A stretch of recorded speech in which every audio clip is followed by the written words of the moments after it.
Hey, welcome back for another The Red Lights show with the hockey coach Frenchie, directly for the beautiful jungle and terrain on amazing, great Sunday night, September 21st, 2025. Hopefully, an amazing, great weekend. The hockey is back. Training camp is open. A couple of preseason games today. And we feel great about the fact like the Blue Jays under the playoff. We did a game last night for the Blue Jays, by the way. We're going to do more during the next couple of weeks to follow the Blue Jays. And then finally, the baseball race playoff. And the NFL is, of course, played tonight between the Kansas City and the New York Giants. So we have a lot of things to follow up. Arber Xhekaj is going to be with us and deliver all the news and update. Hopefully you guys have a great weekend. The weather is nice wherever you are. It's always a pleasure to having all of you with us every time we turn on the switch at 8:30 Eastern Time p.m. Don't forget, please, to subscribe. Click on the likes closely. And we're getting there. We're about 158 sub to get the 10,000. Is it possible we'll get this before the beginning of the season 2025-2026 in NHL? Going to see, but hopefully we can get 10,000 quicker, faster to get that, of course, delivery more contents about the Montreal Canadiens and NHL. So that's what we got. Don't forget, please, to subscribe to the Discord. Join the conversation. A lot of great conversation today with Ron about the plus stay with the same team during his career. And then we talk about other things on the Discord. You can join also if you want to play on the Fantasy Hockey League ESPN with the Hockey Nation season number 5. And we're missing approximately 2 or 3 GMs. So if you want to join us, how we can do that? Well, please just let me know in the chat. And you can send me an email.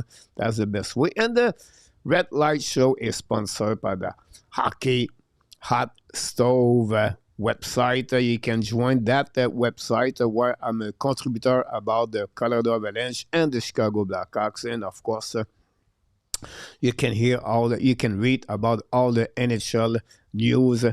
They follow all the coverage for each team in NHL. That's all. He sit there right now in the green room. Can't wait to talk about the hockey. And it will be with us for the next 2 hours. He is back in the house directly from Toronto for the second week back-to-back. He is ready. Mr. Enortap is in the house tonight.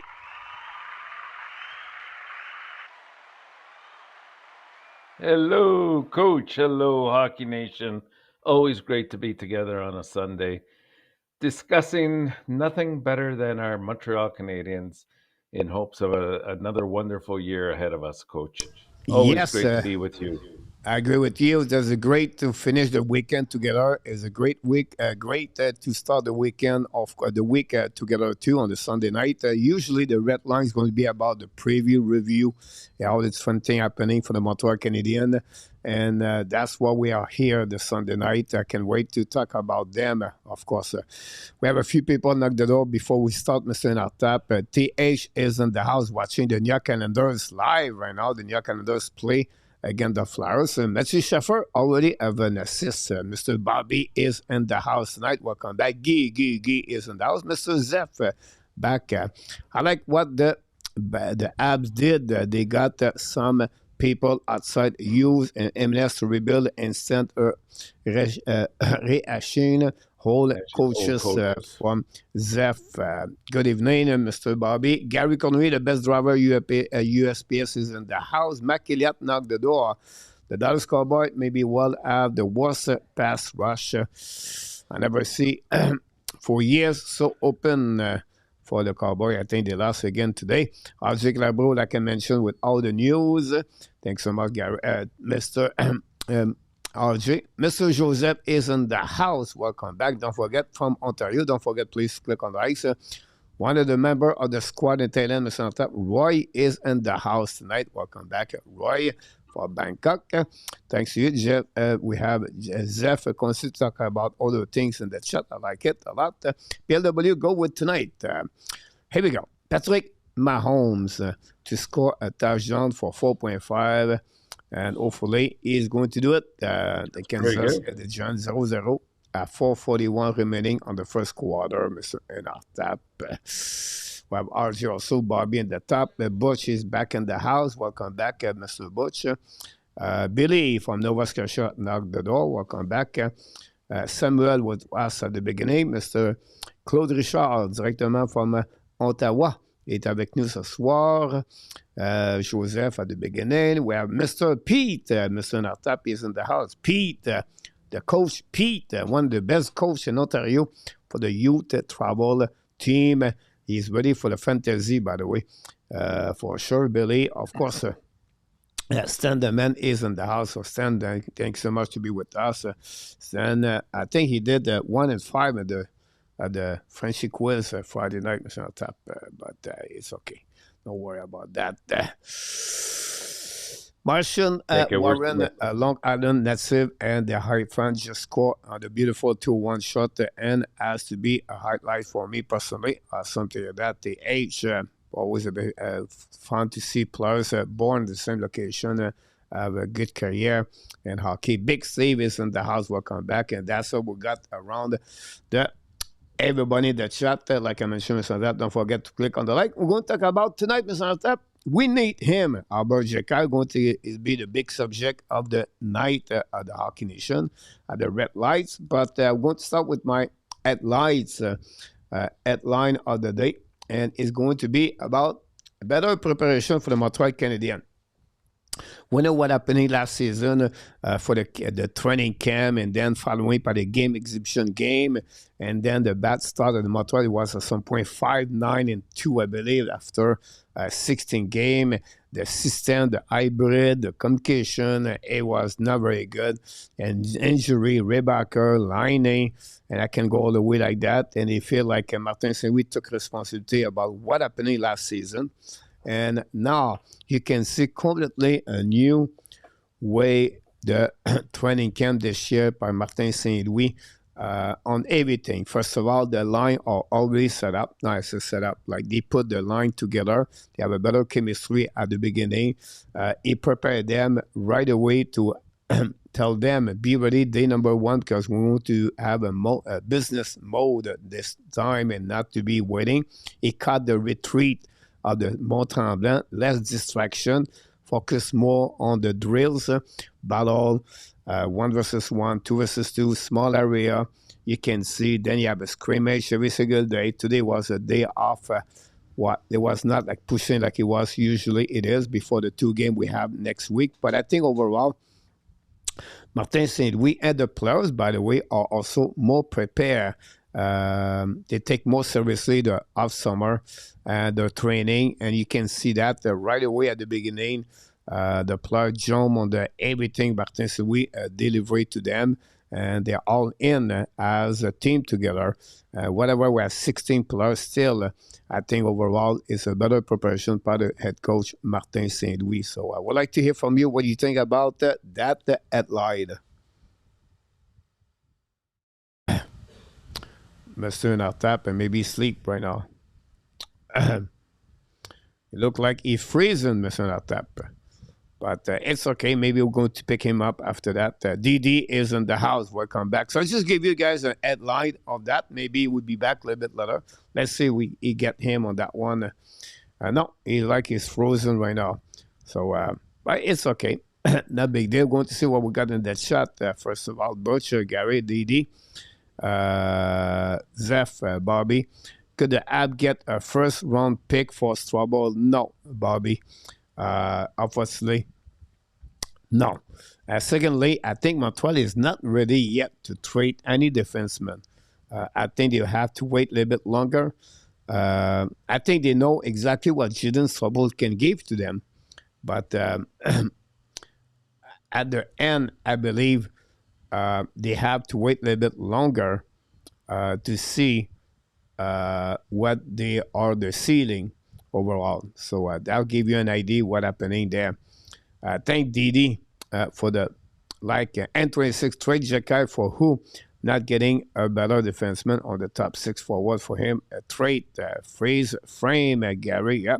What happening with Villano? Joseph, He look, he's fighting for the spot with the Montreal Canadiens. I'm not sure he's fighting for one specific spot against Semi Blais, but because he's a left shooter, he's a center. Montreal need more left center. That's to give him a little bit a better opportunity. But at the end of the day, we have to see if he's going to make the team. You have a couple of great shifts, honestly, with the Montreal Canadiens, but we have to really see him what he will look like during the training camp or exhibition game to see if Villeneuve is going to be with us with the Montreal Canadiens. Welcome back, Mr. Enortap. Hopefully you enjoy the toilet break and then come back. The intermission. It seemed like there was a bit of a power failure on this end, so it kicked me right out. But that's okay. We're back. We're ready to go. I'm afraid I missed the tail part of your headliner, but I think I got the gist of it in terms of Marty St. Louis and what he wants to establish right from the get-go, Coach. And I think you're absolutely right. You were hitting on a couple of key points there that he wants to make sure that the players are ready right off from practice moving forward. You don't want to enter these exhibition games afterwards where you're not prepared, because that's when you're most vulnerable for injuries as well. And given how competitive the East is going to be this year for a playoff spot, you can't get out of the gate slowly. You have to really impose your will right from the start and be in that grouping that is a playoff bound team at the beginning. So, I couldn't agree with you more in terms of him trying to have more intense training camp and getting them all in game preparation right from the beginning. Yeah, I agree with you about that. I would do definitely something to follow up now for the game exhibition. How will be his lineup? Are they going to prepare everything? So we have to wait a little bit more. But so far, great start. We have a double Roger, Mr. Enortap, in the chat, so I was not sure like my eyes was good. Or I see one Roger, but no, it was a double. My friend Roger from the brother of the another one, Danny T. Mr. Roger is with his wife back in the house tonight. And Roger Conrad is in the house also. Follow me by GF. Welcome back. But you talk about maybe a rumor about Malkin. I don't see a rumor. It was just a question about Malkin is what is going to happen with him at the trade deadline and what you think about the Pittsburgh, what do best, everything like that. Through that, you have some people thinking maybe Malkin with the Montreal Canadiens, but you have no ways where someone said Malkin could be traded to the Montreal Canadiens. So it's not a rumor, more like a conversation between people, but nothing is confirmed about Malkin could be on the trade rumor for the Montreal Canadiens. So I don't see that at all.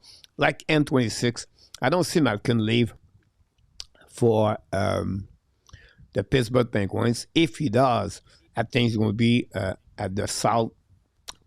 I see them with the Panthers. I see him with the Tampa Bay Lightning, like N26, or maybe a Dallas Star. Yeah. Can he go Carolina Hurricane? Maybe, but I don't see him go to Montreal right now. It's not going to happen right there for that one. So look, we have to be honest here, and we don't do all the stuff we do here for clickbait a lot. We just tell the truth, Mr. Enortap, and that's the best way to describe the situation with him. Yeah, what it is, Coach, is a lot of times, like I found his response to the reporter was very similar to what Crosby's response was, and of course they're going to come out and say, and I do believe it, that that they would like to finish their career in Pittsburgh. I mean, it makes total sense. But by the same token, I mean, both players are legends, and having been out of the playoffs for 3 years, it's not easy to end your career on those kind of notes. So it's always in their corner, I think. I think Dubas, if he can sort of build on the go, he'll try to do that. He'll try to acquire picks and build the team back up again. But he's not going to give these players away for nothing. And I think whatever Malkin and Crosby decide in the end, which will probably be anytime between, I'd say, Thanksgiving and trade deadline time, somewhere in that time zone, or in that time slot. Like, they'll figure out whether they want to go somewhere, and if they do, they'll accommodate it. If they want to stay, they'll probably finish off their career there. Yeah, of course. We'll see what the Pittsburgh will look like after Thanksgiving. I think that Thanksgiving area that Yeah, will give a bit an indication for many teams in NHL what they're going to do after that, and we'll see. And like I said before, the NHL Draft 2026 is solid. Usually you have only one, two, three players, but that time, guys, the top 10 is solid. It's going to be really great NHL draft this year. Now, it's not the best of the best, but you can select right now top 6, 7. You have not many different between the first and the 8, 7. Well, the first McKenna maybe, but after that, it's yeah, really good. You have a big defenseman, 6'4", 6'5", forward, 6'4", 6'5". You have a couple of players from Sweden. This is going to be really good NHL draft for this upcoming season. So team will go really pay attention on that too. So we have to wait. Talking about Jaden Strobel in the chat, a couple of people asking maybe he could be traded. I think, Mr. Enortap, before you answer, we said to you, Strobel, Beck, Kapanen, just thinking like that. Look, they are all Joshua Roy. They are possible to be a Engstrom, to be a part of maybe a package deal at some point, but it's not a necessity right now to trade any of them just to give a spot to an open spot. I think they are right now they fit inside the Montreal organization, not only with the Montreal Canadiens. And I don't see that could happen right now, just to open someone, just letting go for almost nothing. I think Montreal will be really a bit more careful. They want to see the evaluation of all the players I just mentioned to you. So I think Strobel is going to start with the Montreal and stay around until they see something else. yeah. You're right, Coach. I think that it's not in their it's not in their DNA to try to give up on players right away, even if they have to address a position of need. I think that they're patient with the players that they have. They want to see exactly what they have before they, deal them off in a package, because you never know down the road just how valuable that player could become to somebody else. And are you getting in return the type of player? It doesn't preclude that they won't do it, but I think they want to give them a fair shake first and see what exactly do we have in our possession in terms of, fulfilling the spots internally. Because if you could do that, then why are you looking elsewhere? If you have the assets and they develop the way you anticipate them to, then you've addressed many issues that are lacking. But I'm not going to preclude that they won't eventually, but they'll be patient about it. They've created some money now with the movement of Price's contract. They're auditioning many of the young kids now in the training camp and in some of the exhibition games that are going to be coming up, and we'll see where they stand after that. And of course, we always have to throw into the mix the injuries, the possibility of injuries, and when you get that opportunity as a young prospect, what are you going to do with it? That's the key. Yeah, absolutely about that. I agree with you. We have a few. GF Dubé is in the house. Welcome back. And of course, Bob Smith, not Bobby Smith, but Bob Smith is in the house. Welcome and thanks to be a part of the show. Before we done about the Montreal Canadiens, we want to talk about the NHL news. Well, not many things happening on the weekend, or the fact they have many things going on around the league, preseason, everything. But I want to mention, because that was the big news of the last couple of hours in NHL today. After honestly, Ken Dryden and Ed Giacomin today, obviously the Hall of Famer, ex-Philadelphia Flyers goaltender Bernie Barron has died at the age of 80. Another goaltender, Mr. Enortap, the team at the upstairs is going to get better and better as the older goaltender. But overall, Bernie Parent passed away, R.I.P. Mr. Parent. 10 years with the Flyers, 15 years, 13 years in NHL. It was a great reason why the Flyers was good during the 1970s. And not only on ice, he was great as a goaltender, Yes. but and off ice. When you talk about a human being and you talk about the comments, many of them today, of course, they talk about he was a great goaltender, but they talk about the man, the human being, how the way he was good with other people, with the people, and that's I think that's his legacy behind him for what I heard and what I read today. And unfortunately, the goaltender Bernie Parent passed Has away passed at away. 80 years old. So maybe you have a couple of stories or a couple of, about Bernie. Well, of course, I mean, the biggest things that stand in my mind, obviously, is the years that he spent with Philadelphia and just how on many nights he carried the team, especially when they had opportunities to lose a game. Perron would find a way to win it for them. And as you mentioned, Coach, like what he did for the community and his dedication, not towards the sport only, because I thought he was for that, but also in terms of the community, right? And he gave back so much. And I thought, a lot of times we tend to forget the human aspect to an athlete, and I think it should be celebrated just as much because it's part of who they are and the legend that they create and bring forth in in the future with generations afterwards. So. Rest in peace, Bernie Perron. Like I have fond memories. At times they weren't friendly ones because not too many people like the Broad Street Bullies and what Bernie Perron would do to help him out, but the utmost respect for what he accomplished. You're absolutely about that. I agree with you. We have a few people knock the door. The moderator, Mr. Ron with Kings, is in the house today. Welcome back. Conversation between Billy, Roy, and 26 and Bob Smith. And our friend Frankie Daigle is in the house tonight. So talk about the coffee, Mr. Enortap, at Tim Horton or at McDonald's. Which one do you go, Mr. Enortap? Or maybe Starbucks. Which one you get your coffee, Mr. Enortap? Usually on the go, it's Tim Hortons. I mean, you can't go 2 blocks without seeing Tim Hortons. I see. So you get your So, hockey card every time or what? oh yeah, I Yeah, I, yeah. I always take their cards and make my collection. I'm an avid card collector. I used to be more so before, but now it's a little bit more subdued. Your first appearance at Tim Hortons was what, 1956? Not quite. Okay. Okay, I Slightly wanted to be after. sure. Slightly after. That's good.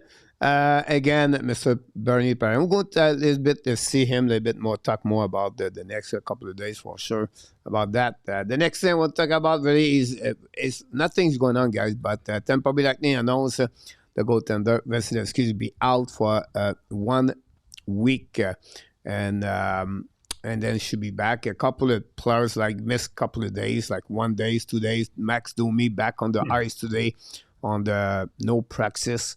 But a couple of players are banked up already, but you have to be ready for the upcoming season. So we're not going to be too much surprised about that. Definitely. The Edmonton Oilers announced they unveiled a new alternate jersey. Some people like it, like this. Some people don't like the jersey. That's always happening when you have a new jersey. Jeff said yesterday during the game, he does not like the jersey. It's okay for me, but it's not a big thing about that. Daryl is in the house. Roger Denis, Mr. Enortap, knock the door. Welcome back. Thanks for Welcome being with everyone. us, Welcome. Mr. Roger. The man about that. So that's all, Mr. Enortap. We don't need to talk too much about what's going on around NHL, honestly. But we're going to continue to deliver more news update when this happening. The next thing we're going to talk about is the Montreal Canadiens. And here we go, Mr. Enortap. Be ready on that one. I'll be right back.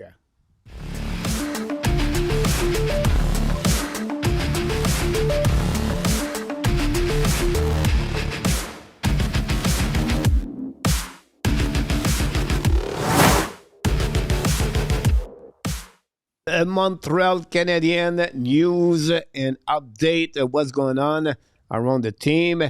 Don't forget, if you have any question in the chat, please don't hesitate to ask. We appreciate that. Of course, going to talk about the training camp on the Montreal Canadiens, a little bit what happened since the beginning. But it was day number 4 today on the Sunday. And honestly, Mr. Enortap, at the camp today, was not much going on. It's almost like a day off for everybody. And it was not only the team, but of course the media, or it was not always there. But honestly, they focused today and they work on the power play for the Montreal Canadiens. And I'm going to give you the unit number 1, number 2. And the people in the chat can talk about this. I'm going to get out the subject for Mr. Enortap tonight. But let's talk about the first unit, number 1. They start early in the morning. We see a Brendan Gallagher on the... They are 1-3-1, guys. Hopefully you understand the one in front of the net. And then they have 3 players at the same line. And then we have the quarterback. So Laine, Doc, Demidov, followed by Noah Dobson. Second thing I want to talk about this, unit number 1, you have Sikorsky, Caulfield, Bolduc, Suzuki, and of course, Lane Hudson. So you have unit number 2 at the top, and you have unit number 1 at the bottom. So, Mr. Enortap, any comments you can talk about each unit or what you see, or are you surprised a little bit, or mention a little bit what you're thinking? No, not surprised. I think they have a general idea of obviously the direction they want to go with their PP1. By the same token, I think they're also trying to test the chemistry between certain individuals and whether they can find themselves in terms of passes and being at the right place at the right time. So that part is not surprising either. Otherwise, somebody like Laine, I would expect more so to be on the PP1 rather than the PP2. But you see what they're trying to do is to get the big man in front of the net, and somebody like Slafkovsky, or somebody that is as truculent as Galley and has actually very good can track the puck very well, has good hands to deflect the puck, and is a pain in front of the net. So I see why they're doing that. The only thing that surprises me, and I mean, the other day there was a lot of conversation about the possibility that on the power play 2, coach, that they would try Matheson with Dobson, and they would go, rather than a 1-3-1, they would go with 2 defensemen and then 3 forwards on power play 2. I don't think we'll see much difference in terms of the first unit. And, before any changes get made officially to power play 1, I think Martin St. Louis has always been of the mindset that we're going to give our veterans the opportunity first to lose a position there. So that's why I anticipate Laine to be on that first power play unit. So, yeah, I think it's more just testing chemistry and seeing how these players interact with each other and how they handle the positions that they've been placed at. Yeah, you're right about that. Garrett C is in the house, followed by Marco is in the house, Mr. Enortap. Marco. And, welcome back, Marco. Marco will be with us Wednesday night. About that, don't forget, guys, will be live stream play-by-play Monday, Tuesday. Montreal Canadiens play at 7 o'clock Eastern Time. So join us for the play-by-play. Stand the man. Good to see Gallagher on the power play. I hope he does not get hit by Laine shot. Sikorsky lack intensity for Roy. Roy is much more stronger and better shape. The preseason will dictate if he make a net or not. Last year, they did not even practice power play, and last year camp over the practice specialty team this season.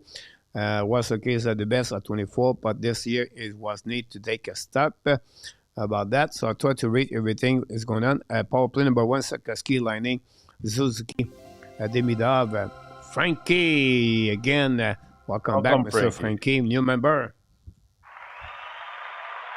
Welcome, welcome.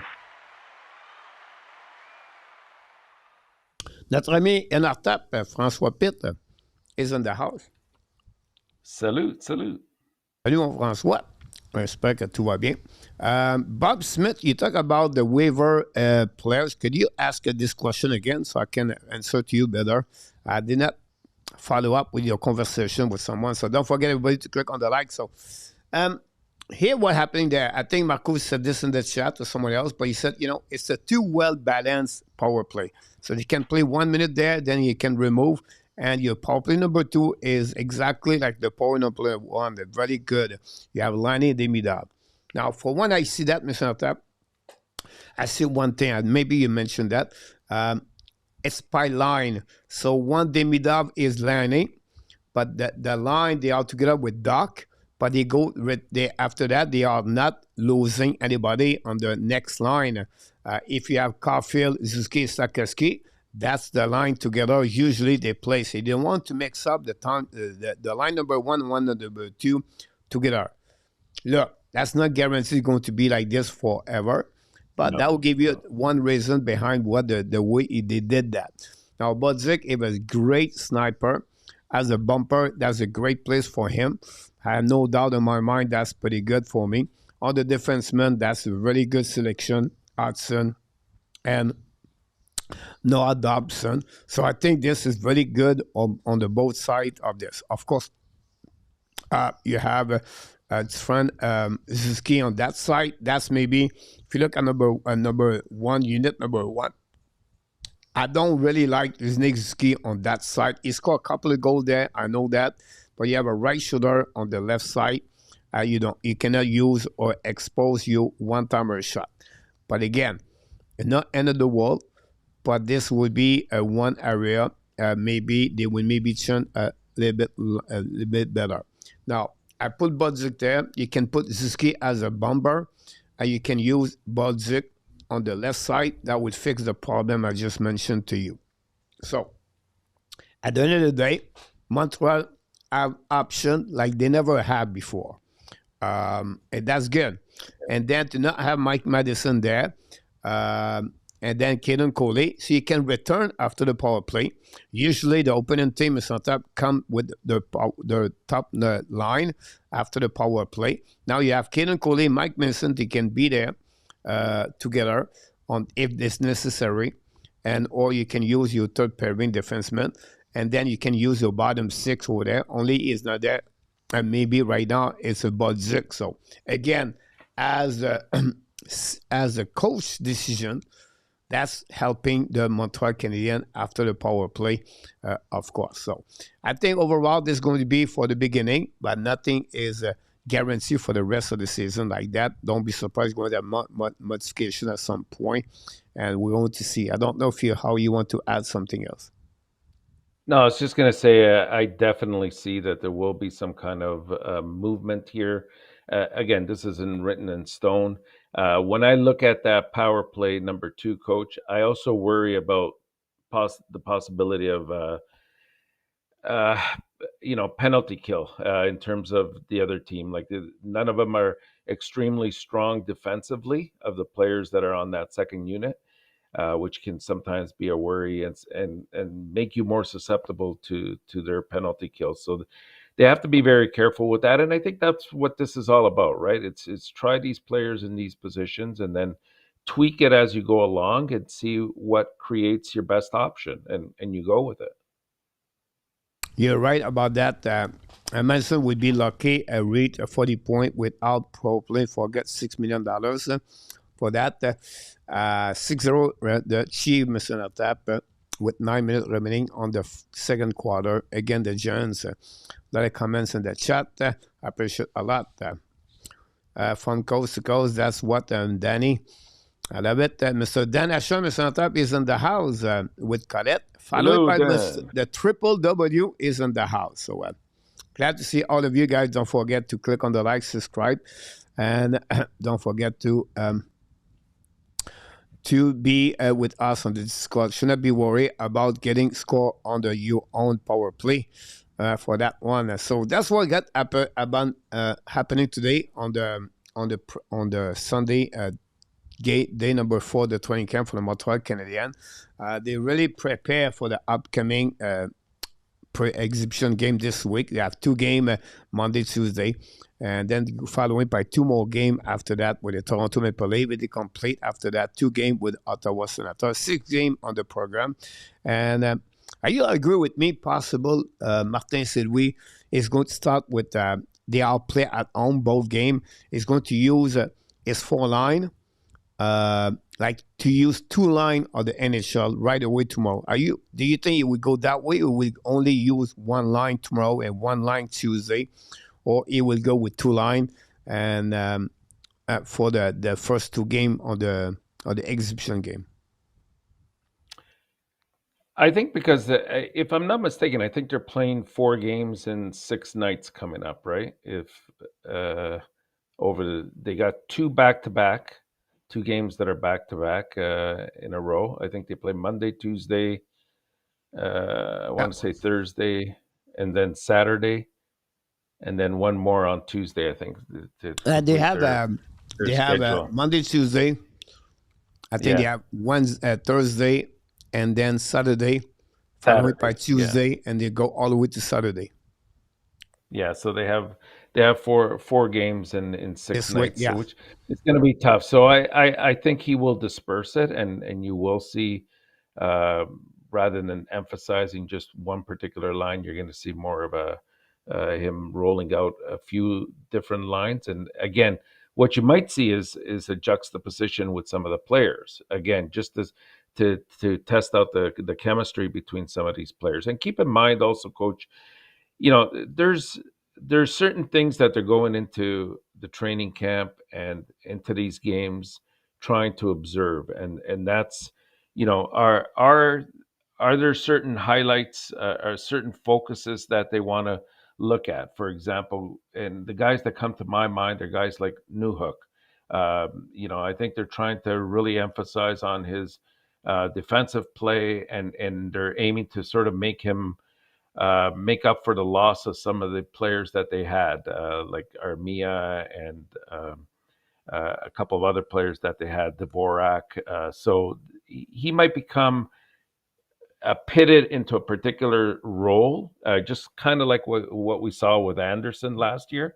And we saw that Anderson kind of excelled at that.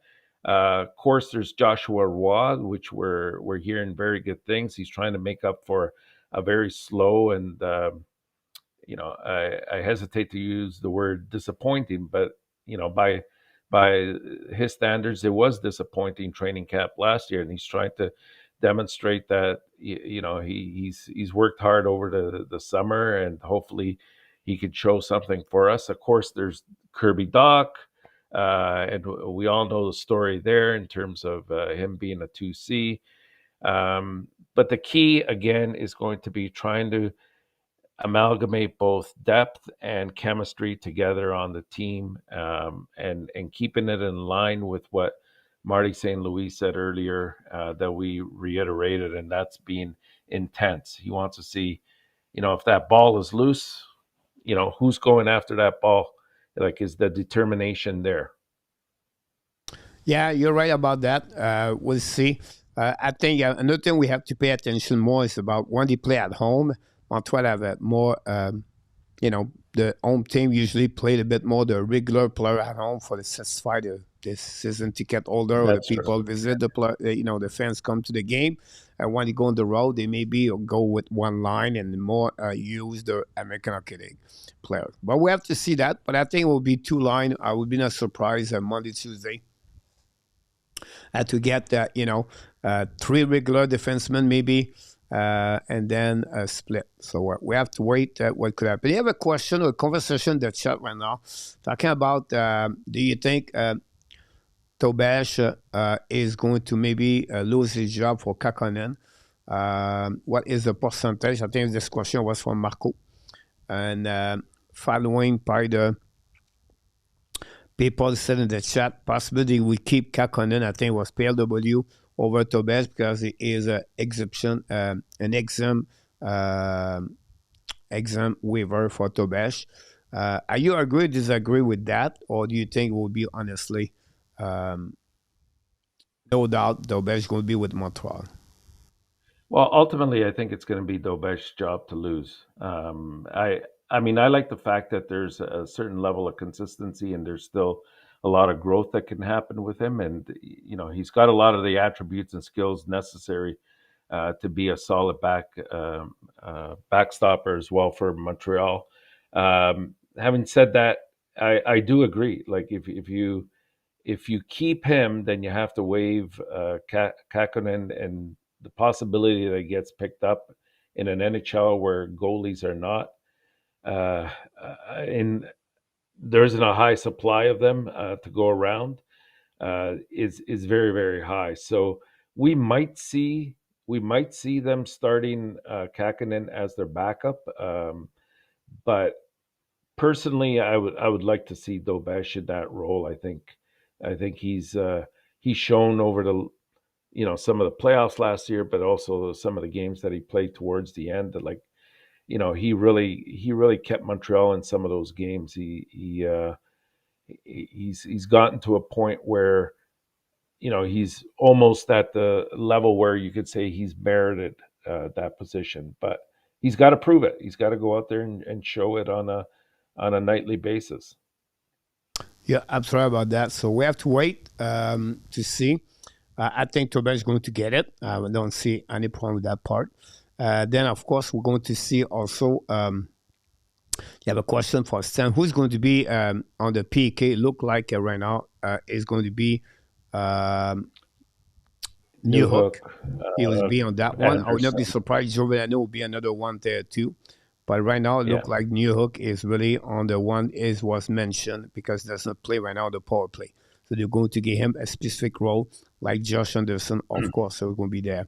Evan, an American colleague, Tobash never play as solid as Kakkonen did last season. Not even close about that. You're right about this, PLW. About Kakkonen have a great year. But that said, I think they will try to focus on Tobash over Kakkonen. Kakkonen is there for helping Fowler for the transition and as a professional hockey goalie. And I could be wrong, but that's my feeling. So I don't know how you feel about that. And the other thing is the consistency element, right? Like even when they spoke to Kakkonen today, he said that that's a part of his game that he's aiming to make consistent on a night to night basis. Because if anything, that's been his biggest downfall. Whereas I don't see that as much in Dobesh. Does he still have to grow quite a bit in terms of his game? Absolutely, but I think his ceiling is much higher than what Kakkonen could offer. Yeah, I feel the same way for that. I don't see any problem for Tobash to make the team. At least he have a really bad one. But right now, Tobash is really the one is going to get there and to get the job for the Montreal Canadiens. So I want to be sure Tobash is, of course, a waiver exam. Tobash was a great surprise last season. Let's hope he can build on that. They don't want to lose the third goalie. Don't want the same mistake they did with Primo, with Fowler. Evan Anderson would be the cornerstone and the PK, Gary, for that one. What is the Red Star? Mark Elliott can use app info then and make the deal not to take Kakkonen like Insight Info does. Circulate. If the guy can play more game and the American, then that we think that we should be sent. That think let's go get again for Stan. If Tobash can play more game in the American League, then I think he should be sent down. But now you have two goaltenders, Tobash and Fowler, to do the job. So I Yeah, think at the you end, I don't you see that. brought up a good point. You brought up a good point, Coach. I think he's mostly there to help out Fowler in terms of transition and making sure that he's got a bit of a mentor there. If you throw both Dobesh and Fowler together, you kind of lose out on that aspect. Yeah, exactly. I agree with you about that. So let's move on for what we got here, guys.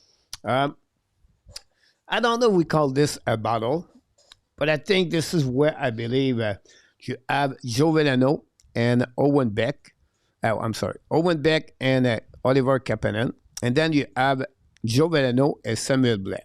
Now, two of them are going to make the Montreal Canadiens roster. We can talk about the 12 forward, you can talk about the 13 forward, you can talk Beck versus Kapanen, or you can talk about Veleno versus Blais, whatsoever.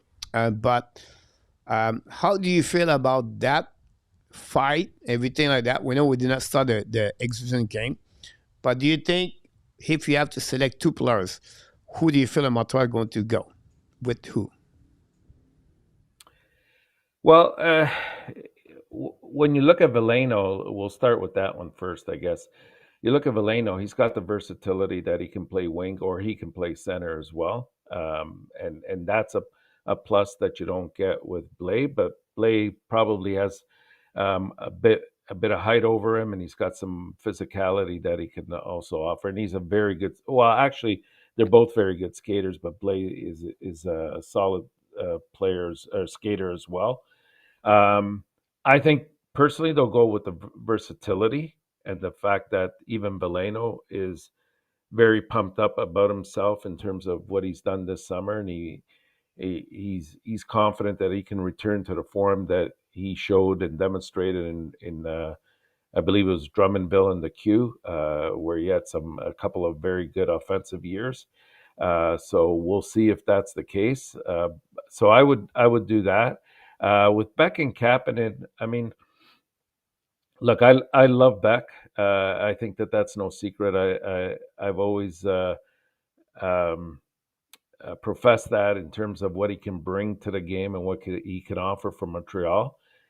But the issue here, coach, is he has to come out and show that right from the get go. Like you cannot come to training camp and just sort of uh,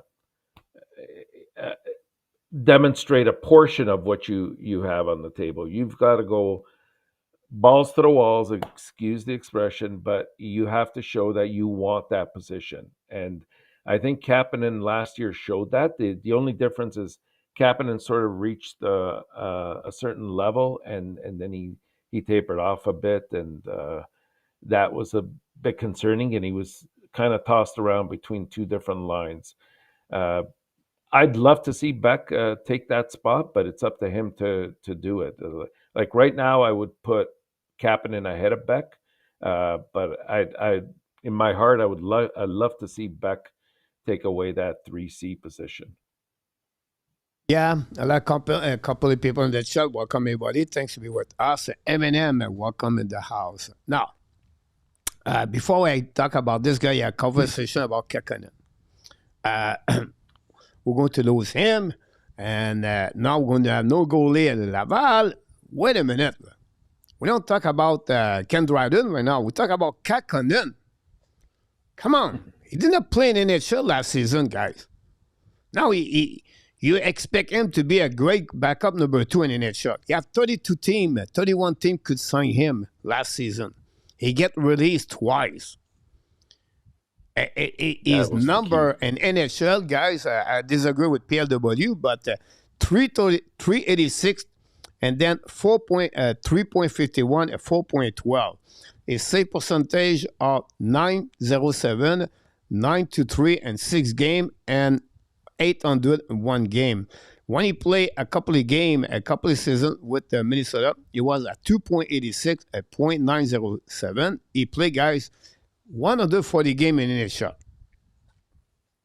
It's not close to be like Jake Evans at all. Like, we lose Kekkonen. That's okay. It's not like we lose Joe Veleno.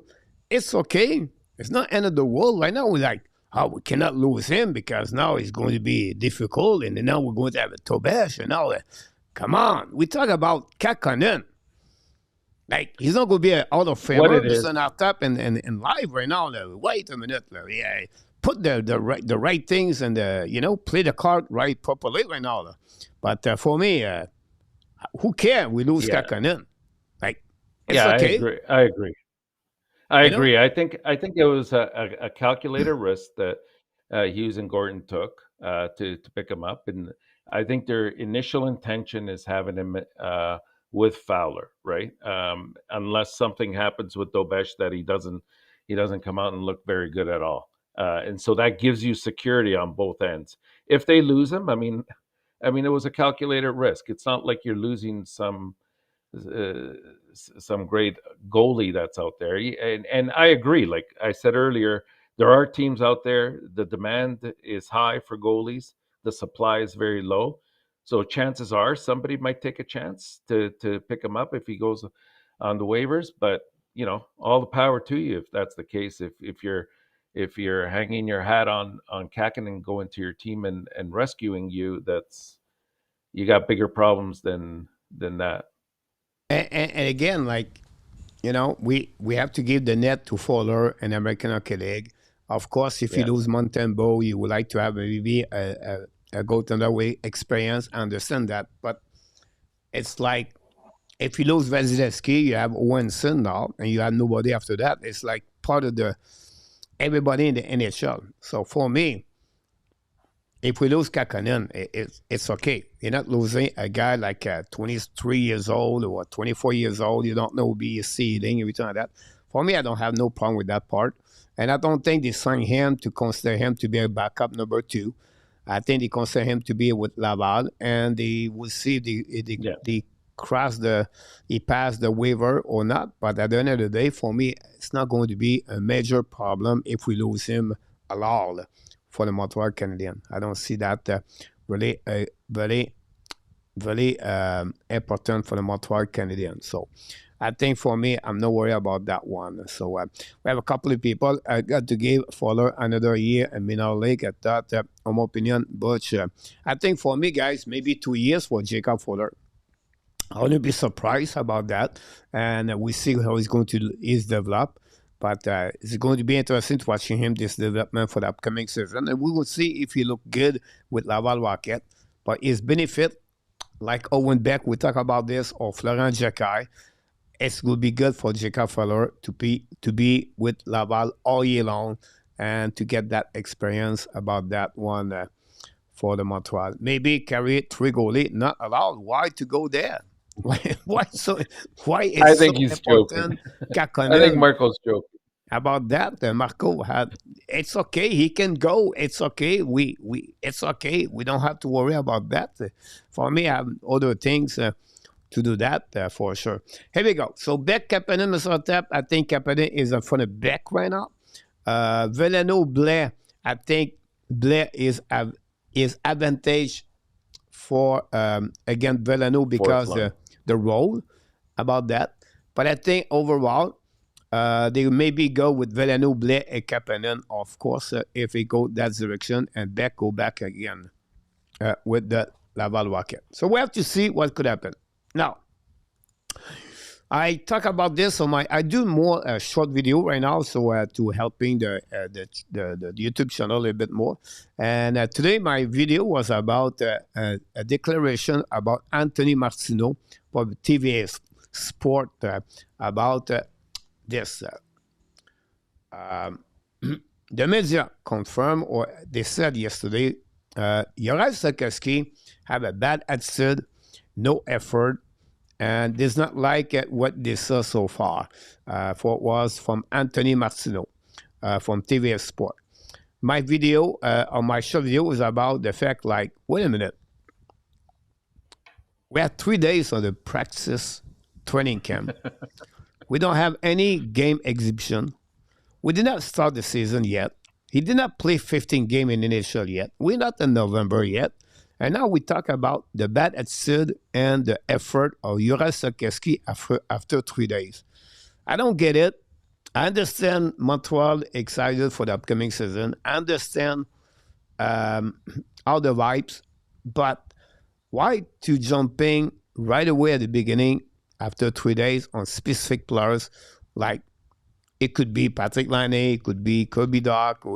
Like for me, it's a really difficult judgment for the players at that moment of the training camp to consider him like a bad attitude and miss his effort or his lack of effort. That said, we know the day before that here, I think it was Friday night, I did that, or Thursday, can't remember. We talk about, Martin Sweet talk about, I think it was Friday. Martin Sweet talk about, the kid is not 18 years old anymore. I cannot hold his hand all the way. And he understands what you need to do. And then he met the management at the end of the year. But again, the media jump right away. And it's Montreal, I understand that. But the kid is only 21 years old now, or 20 years old. Why to Joe right away after 3 days? It's not make sense to me to thinking that way. I don't know how you feel about that. I agree with that. I mean, maybe some of that may be taken a bit out of context, but it's quiet in the NHL, coach, and a lot of the media wants to create stories sometimes when they're not there, because a lot of the things that I've read about Slafkovsky so far is that he's really showing a renewed commitment to playing hard. He wants to increase his physical game, which that's what he was told to work on over the summer as well. And we saw last year that he pretty much led the team or was one of the top two in hits for Montreal. He's focusing on winning battles that, last year he didn't always come out on the right end of the ledger there with that. And more importantly, the other thing I saw was that he's much more aggressive in driving to the net, and that's essential when you're a power forward and you got his size, and you can obscure the vision of the goalie quite easily. So I totally agree. I think it's a form of clickbait that they're creating. I wouldn't put too much stock into that, and Slavkovsky's going to be just fine. Trust me on this one. Yeah. Like I said, I was a bit disappointed about that. I go on the X account. I do a couple of things about this. So it's not necessary. That's my point behind that, Mr. Enortap. It's not necessary to consider a player like that this way at the beginning. Of course, you have to prove something now. You have a new contract. He felt pressure with the fact like he need to prove it. He need to perform. I understand that too. But after 3 days, I think it was not necessary to go that. Anyhow, we welcome Mr. Slicky 14 is in the house. Welcome back. KK, another squad of the Thailand people is in the house tonight. Thanks so much. Appreciate a lot. A couple of comments right there about some things about Kakkonen and then the three goaltender. Veleno, Blais, then Beck, Kapanen are equal. Not sure Martineau said he has a bad attitude. He said he did not like his 1-1 ballon in practice. No, if you go on the Facebook, on his Facebook page, he was not on the X account, and he was report by the dans les coulisses under that. And then when I saw that, I went to his Facebook page account. So, but I think at the end also he said maybe it was a bad day for Xhekaj, but still, I think it was not necessary to get there. The best as the mental toughness to succeed in the big league. The kid came and took ton of pressure, did very well. What we have to find negative news to stir the pot. That's the media for Kenneth, his training camp just did not get hurt. To borrow a lot of NHL preseason game today. You're right about that, Pierre Lebody. As Alan Everson said, practice. Are you talking about practice? Yeah, you're right. A question for Marco. Did you see Slafkovsky interview with Hughes and Gordon, a rebuild series?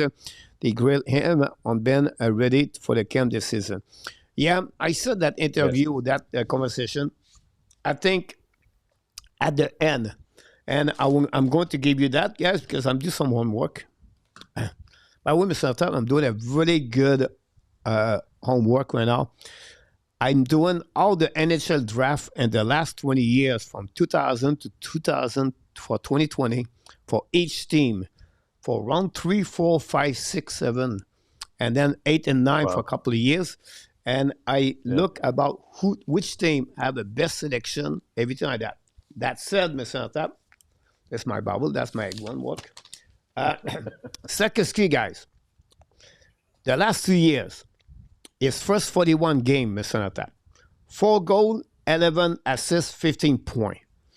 He respond on the second half, 16 goals, 19 assists for 35 points, a total of 50 points. That's the year he scored 20 goals and 30 assists.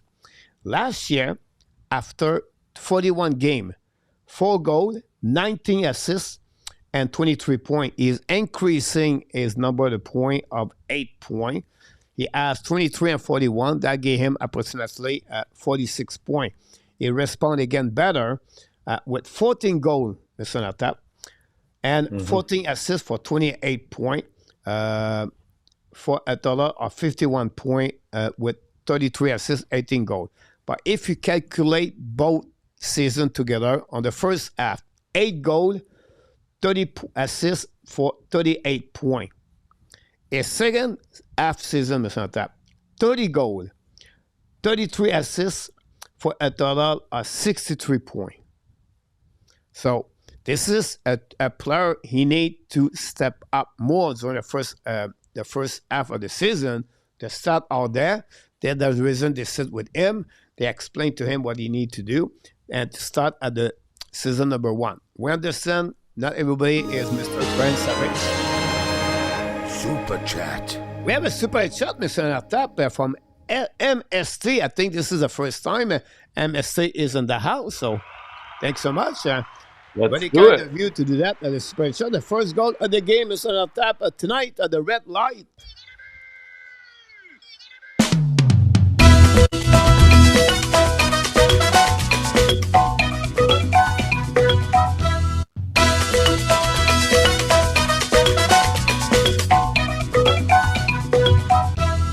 And the first goal of the game for tonight by MST.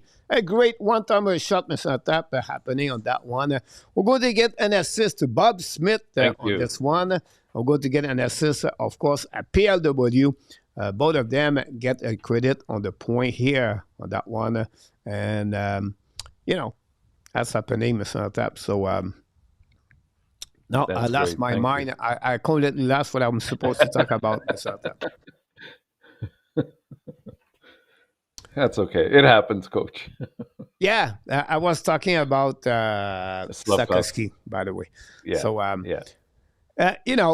that's he need to be ready for the upcoming season, and that's what we give him. I think I'll make another video this week or talk about a subject like no excuse now for Slavkovsky, Doc, everybody else, 2 other players. But we have to see what's happening.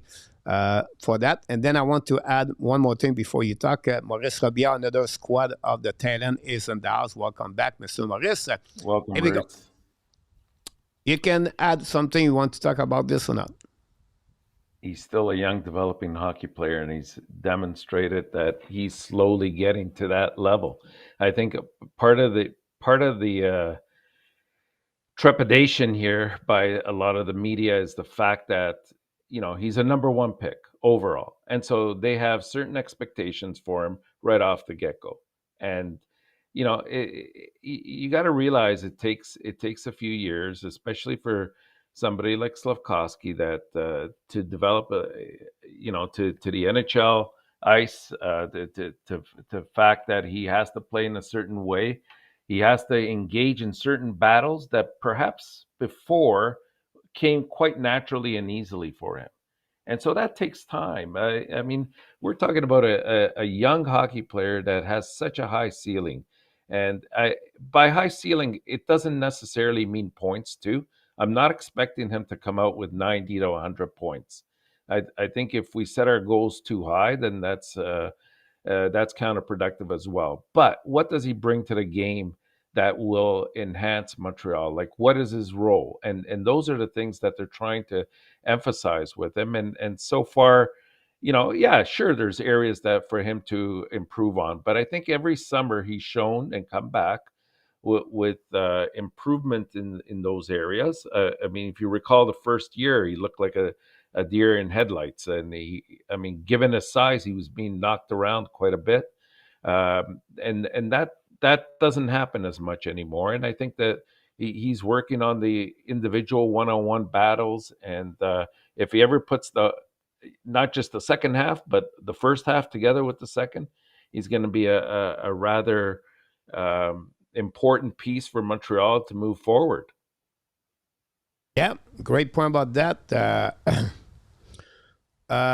Please explain how and why you all love Xhekaj. One, he has the worst stat, and the team has very bad advanced stat. One is on the ice. Sobol is so much better.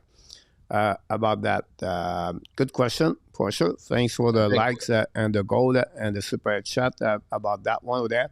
I think we're coming to that, right, later? Yeah, we're coming with that. I have a couple of more things to talk about Montreal again. So give us MST about 5 minutes, and then I'm going to give you your answer. So thanks for your question, and we appreciate that. I tried to pick up Amia play with Byfield tonight in LA. My thought on the July, I would just leave it at that. You have a couple of people constantly talking at Tommy Myers. Xhekaj make every player on the team that much bigger. We need him.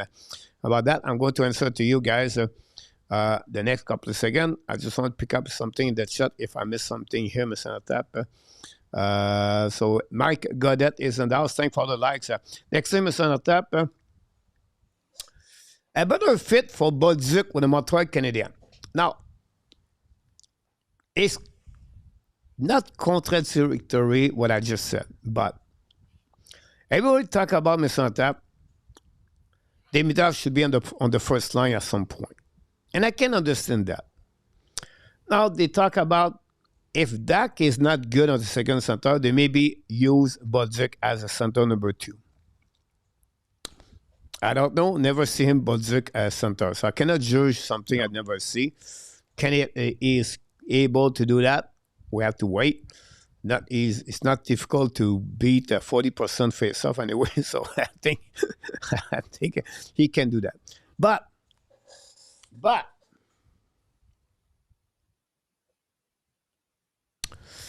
I don't want to start anything here in the chat, Mr. Enortap, but I like sometimes to steal the pot. You got to put on the gloves once in a while. So my question for all of you tonight, we're going to talk about Xhekaj after, is do you think the style of Zachary Bolduc could fit with Suzuki and Caulfield? I just said that. It's nothing against Lekaski, nothing against Demidov, but the way he's forechecking, the way he's hunting, the way we saw him, and as a winger, by the way, not as a center, do you think it could be a fit? That said, I don't know what he's only 21 years old. I don't know what would be the future of Bolduc in the NHL. I don't know if he's going to be a scorer of 25 goals or 30 goals or 22, 23. And we just see a sample of 72 games, I believe, or whatever it is.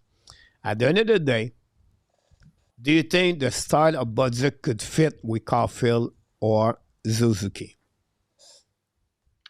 Could it fit? Of course, Coach. I mean, that's as the winger that he is. I think that's something that's definitely in the realm of possibility. But why are we putting that much pressure on him right off the gate? And as you mentioned, no, I don't said we have to start right away. My point behind that during the season, or the question, do you think it would be a good fit for the Montreal Canadiens as a first line? And I said he have to be there or start him at third line. Fine for me, but I just want to That's question. I He would fit in that. I don't worry. Yeah, I get your point. I don't worry about his skating, and I think he wins a lot of battles along the board. So yes, the possibility is there, but I would say not right away. As a matter of fact, I would probably, as much as I would like to see him on the second line, I think he would be more appropriate there. I don't think we'll see him on the second line either to start off, right? I think that they want to sort of acclimatize him to Montreal, to this new player, line mates. I think if you look at the history of what Marty St. Louis has done in the past, and we've seen it with Matheson prior to Hudson and other players. I think he goes with his veterans first, and I think we'll see Laney probably on that second line before we see Bolduc. So you'll see probably Bolduc on that third line with possibly Newhook and Anderson would be my guess, and then you know. I think that I mean, you got a line there, those three right there that can skate like the wind. I think that they could complement each other very, very well.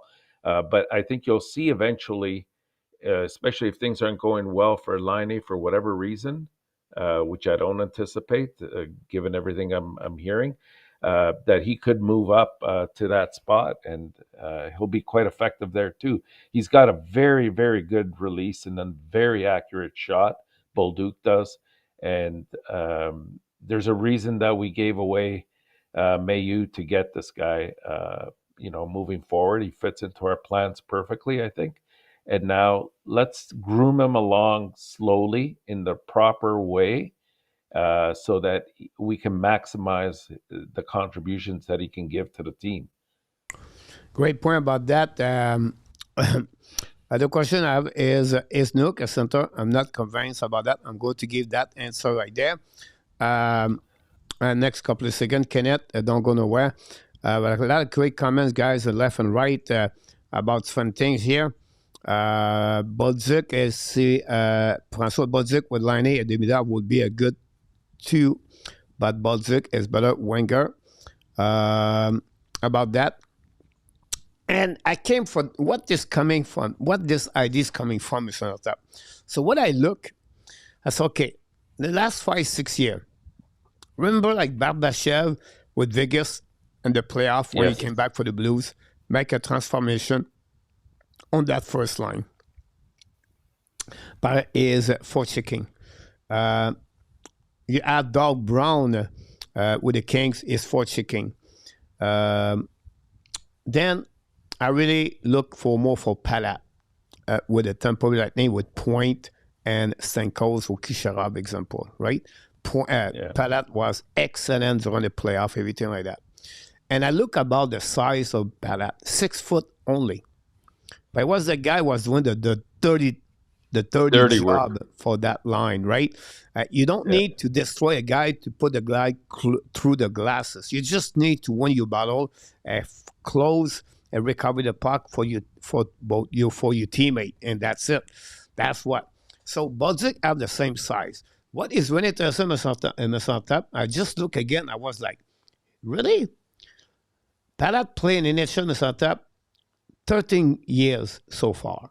Yes. 10 with the Tampa Bay Lightning, 3 with New Jersey Devils. How many seasons he have 20 goals in NHL?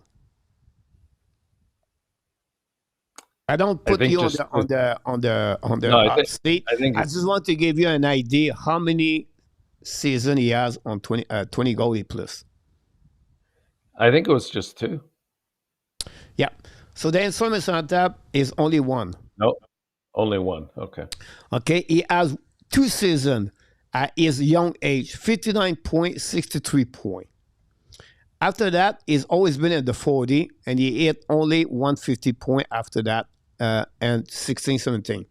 By the time they won the Stanley Cup, Mr. Enortap, he was produced about 40, 45 points, 40, 18 goals, 17 goals, everything. But he was hitting 155, 150, 135. He was doing a good job for the Montreal. So my point behind that is 2 things. If Sakowski can play at the level like Palat to be that forechecker, to do the dirty job, to recover the puck, and helping his two teammates, it'd be great. I just gave you an example tonight, guys, for to tell you, I think the following player, it would be Bolduc, would be a better fit for that two players, Caulfield and Suzuki, if Sakowski does not do the job. That said, Marco said in the chat, we're not sure if Demidov, Suzuki, Caulfield could be good or not. How you feel about that? Well, you're right. Like I mean, until we play it all out, like right now, it's all about taking your pieces and seeing how they best fit together. Like when you talk about Palat, I mean, he was the catalyst for that line. As you said, he did all the dirty work. He basically set up a lot of the goals that were played, and his real true value came also in the playoffs. I mean, I thought he was. He's one of those players like back in the Islanders days, like a Bob Nystrom that would wake up in the playoffs and produce, go just to the next level and produce at key times when they needed him. And I think the same argument can be made for Palat. To answer your question about, again, could he be a better player than or a better fit? I don't want to say a better player, but a better fit on that first line. It's possible, but I think we have to get to that point. I think we can't anoint anybody in that spot just based on size or previous stats with another team. Like I think again, he's a young player, and we need to show that down the road he can get to that. But you got to give him that opportunity at some point and see what he does with it. At the same point, you're giving Slafkovsky another opportunity to continue to grow and develop with Suzuki and Caulfield. And like I said before, if he could put it together the entire year and not just the second half, then I think you don't mess around with that first line, and you focus on making your other two lines, the middle six, as balanced and as balanced in terms of scoring and in terms of being difficult to play against as much as possible. And that's, I think, where the true value in Bolduc will lie, because he's a very good defensive player as well. And he's not just a good skater and a good shooter and can put up points, but he's solid defensively, and as we said earlier, he wins a lot of battles. So he's going to make that line very good, whatever line it is, whether it's the second or the third line. But you keep things open and you see if what pieces fit best as the year progresses. Yeah, absolutely about that. First of all, PW, I'll give you an answer for what you just said early. Waiting for Sakowski to do the job for Palat, a 7th rounder. But I will give you a couple of players play on the 7th round, 8th round, 9th round. Halak, example, 9th round. Joe Pavelski, I believe, he's a 7th round over there. And I can go all the way like that. I will repeat, like I said last week, you can be select 1st round, you can be select 6th round, you can be select 4th round.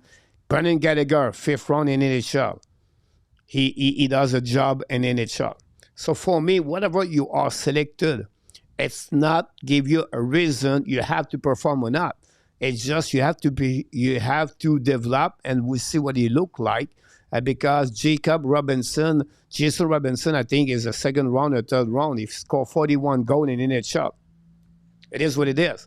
We're talking about a specific role on that line. That's what we're talking about. Sakowski is not overcoaching. If you sit at the blue line with a puck, you see 4 white jersey play for your team. Martin Louis said, send the puck to the worst option. Do you really thinking is the best option or the worst option?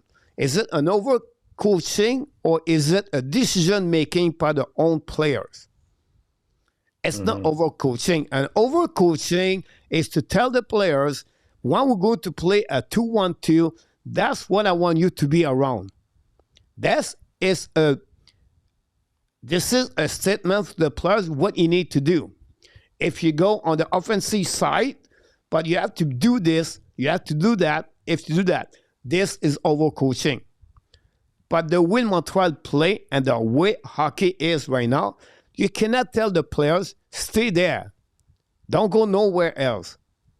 It's not hockey anymore. This is old school. Now the coach tell the player, if we do a system hybrid, that's what we have to do. If the puck go there, it's a 50-50 battle on the board. You have to take the decision. It's not overcoaching. It's to give him the direction, what he need to do. That's the difference between overcoaching and direction. At the end of the day, it's always the decision of the players, not overcoaching by the coach. If the coach tell you, hey, buddy, you stay in the dots. This is your circle on the right side. You cannot get out of that. Because if you get out of that, you're going to lose your man. This is overcoaching. Yeah. But if you want to tell him, look, if you have the puck at the blue line and you turn around the puck, it's the decision making by the players. Because he hold the puck too long. He did not put his body at the right place. He did not use his stick. And I can go all the way like that. So for me, to protect Xhekaj is overcoaching. I don't get it. I disagree with you, PLW, about that. For me, Xhekaj is still young. And we don't know yet it would be a ceiling. My only things it started to bother me last season about Xhekaj, Mr. Enortap, is after the game, he always tried to explain the reason, and he will try to learn to get better tomorrow. That's the only thing. And said, I learned from this, I'm going to be better. I know this is a mindset, I understand that. But after 3 years now, you don't have to tell me, I need to learn, I need to be better. It's just that I make a stupid mistake, and this, I need to be accountable. I cannot do that if I want to stay in the NHL, and I cannot do that to get $7 million per year. So it's my own responsibility, and I take responsibility. I'm accountable about that. And now tell me the mindset of the game, like the book of Bill Walsh or the book of John Wooden. All right, that's enough for me after 3 years. Now it's time for him to step up. Yes, 50 points, 60 points. Yes, but it's not about the point for me. It's about what is your role and how you can help in the Montreal Canadiens to be better if you play with Zuski and Caulfield. What you can complementary that. We don't want you to be Dom Wilson. I just want to be you, Juraj Xhekaj. But you have the body, you have the size, you have the skill, you have the talent. Just prove it to all of us. You can do this. And it's time to do something about that and show up and do what you need to do. If not, unfortunately, you're going to maybe go in second line, third line, whatever it is. But that's one of my expectation for him. It's not about 20 goals for me. It's about consistency for Xhekaj this year. And start in October, November, not start in February. That's what I'm talking about, Xhekaj. Sorry, I'm out of the You're absolutely right. You're absolutely right. I agree with that 100%, Coach. I think it's good that he has that reflection and introspection about himself and his game. But there comes a point where you can't say it anymore. You have to prove it. And by doing that means you have to have the drive and the determination in order to do that. Now, again, from what we're seeing in terms of what he does in the summer to address certain aspects of his game, we have seen differences. We have seen positive movement of those developmental areas. So that's the positive thing we have to do and take away with us. I think what we really have to be careful of, and Slafkovsky unfortunately has been a victim of this. He's been compared to, I'd say about 20% of different hockey players in the NHL. Oh, I have to be like Tkachuk. Oh, I have to be like Bergeron. I have to be like whoever they brought up, or Rantanen.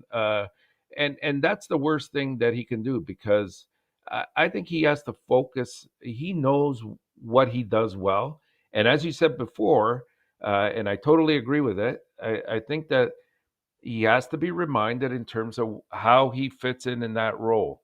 And he has to execute it to the point that, he complements that line and makes it that much stronger, right? Like, you have to know your line mate's strengths and weaknesses and fit into that system that Marty St. Louis wants to set up. Remember, the old adage is you're as strong as your weakest link. And so if you have even one player or two players that don't follow the system that Marty St. Louis has put in place, well, it's going to fall apart and you're going to look bad in the process as well. So I think that those are the little things that he's working on. And right now he just has to bring, the physical to the portion of his mind game.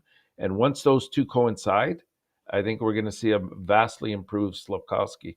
Yeah, I mean, if you look at the last 2 or 3 years, his second halves have been amazing. Probably in the better echelon of the NHL players in the second half. So it's time that he puts it together as a full year for him, and we're going to see the results. All right, great said about that. And that conversation, that chat. Don't forget everybody to click on the like. So I appreciate a lot. Let's move on, Mr. Enortap. If not, I have to add more. But, before I go to Xhekaj, it's not easy to be a first overall pick. You can say Sakowski may be one of the worst and whatever it is. I agree, disagree. It's not a big deal for me. But look about Alexis Lafrenière, Mr. Enortap. It's not been easy for him, too. Connor Bedard, 67 point, 61 point, not easy too. Now, I'm not worried about Bedard, but I just want to give you Owen Power, not easy for him too. For the last 5-6 years, it's not been easy to be a first overall pick in NHL, and you have to go with that, and that's it. For me, it's about development, and I always remember, Mr. Enortap, Aaron Ekblad. Ekblad was first overall pick in 2014, I believe, or 13 after Matthews in that area, Mr. Enortap. Yeah. And for years, I see him difficult. Of course, he had 2 broken legs, everything like that, right? It took time for him to prove what he was a first overall pick. And he never been a Kel McCarr, or Quinn Hughes, or whatever, who do you want to name it, best defenseman in NHL. But he played a specific role with the Florida Panthers, and he played a big role for that team won the Stanley Cup. So for me, this is what I'm looking for. So it's not about to be the best of your NHL draft year. It's to play a specific role. I contribute for the Chicago Blackhawks. And you guys, you compare Rebecca Mishkov. I'm can tell you that. Yeah, but fans cry. And they are underneath talking about Demidov versus Leshunov. And I can understand that too for them. But my point behind that is, look, Sakowski is going to be who he wants to be, but he plays a specific role for the Montreal at long term and at different time for the playoff. It's going to be a good selection overall. We have to wait to see what's happening. We need him, Mr. Enortap. I'm talking about Arber Xhekaj. A lot of people say, you don't like Arber Xhekaj. I never said that. I just said he needs to be better. Martin St. Louis, he never said does not like Arber Xhekaj. People say he don't like Arber Xhekaj. He sent him L3 scratch. He don't deserve it. Listen, guys, I'm not Martin St. Louis at all. But I always said, Montreal you have to be sure Xhekaj be like a Xhekaj. And he need many things on his toolbox to be a solid defenseman in NHL. And I still believe he could be a good defenseman with the Montreal Canadiens and to be consistency to play in NHL. He is an unicorn in different ways as a defenseman. Yes. You have the size. He can be physical. He can fight. He can make the people around him bigger. And I can go all the way like that. Before we answer to Mr. MTS with a super chat and talking about why his stats are not good versus everything like that, but I would let you explain why Montreal need a Xhekaj. Then I'm going to add more for what you said, and then I will explain why he should be over Strobel and everything like that. So let's go with that one, Mr. Enortap. Let me know. Well, let me start by saying, Coach, I don't think the idea, the long-term plan is to necessarily, get rid of either Xhekaj or Strubel. I think that both are in the plans for Montreal moving forward. Super chat. Super chat. So we're going to go on Let's the old school on that one. We're going to go the Let's super go. chat right there here. Mark Elliott. There you go. Mark Elliott scored a second goal.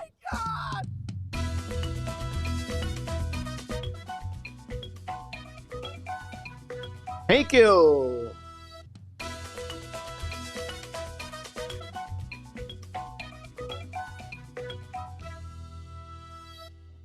And we have a second goal tonight. Enortap on this one. Mark Elliott scored a second goal at $20 for a super chat. Thanks so much for that one. I'm going to get that one bear, because coach? they played together. No bear? Guy and Billy. No bear? There we go. Guy and Billy got an assist on that one, Enortap. Beautiful, beautiful. Congrats. Thank you, Mark. We want to welcome a few Always people. Knock generous. the door, everybody. Thanks to be with us. Don't forget to click on the subscriber, and click on the likes. We have Shane Picard, PA. First time, I believe, in the house. Welcome in the house. Thanks to be with us on the Hockey Nation Live show. Hopefully, you're going to come back more often. Another conversation in the chat, Mr. Tab. I know I cut you on about Xhekaj, but you're just starting to talk about Xhekaj, so you can constantly talk. Yeah, not a problem. And again, thank you there, Mark. I think that they're both a part of Montreal's future, right? I think it's just a matter of there's nothing wrong with creating internal competition. It just makes you better as a hockey player. Some of the things that I really like so far in the very limited, and I realize it's a small sample set, but I mean, it looks like he's slimmed down a little bit this summer as well, and he's been working on his skating. And everything that Marty St. Louis has said so far has been very positive in terms of him. He said that he has so much more to offer to us than what we're seeing right now, and that his role is to get him to realize that potential. And he's really enjoyed a lot of the things that he's seen so far. Yes, they'll be forced into a battle for that final spot on defense, but I mean, these are two guys that will, they've played well together. I think it's not far from the imagination to say that I think eventually, they could form a very good punch together down the road. Especially, we don't know how Matheson will fit into all of this. Down the road, I'm not saying right away, but down the road, is he a part of Montreal's future or not, Matheson? So if that's the case, then you have Reinbacher coming up and maybe Engstrom. But I think that you got two guys there in Struble and Xhekaj that are both physical.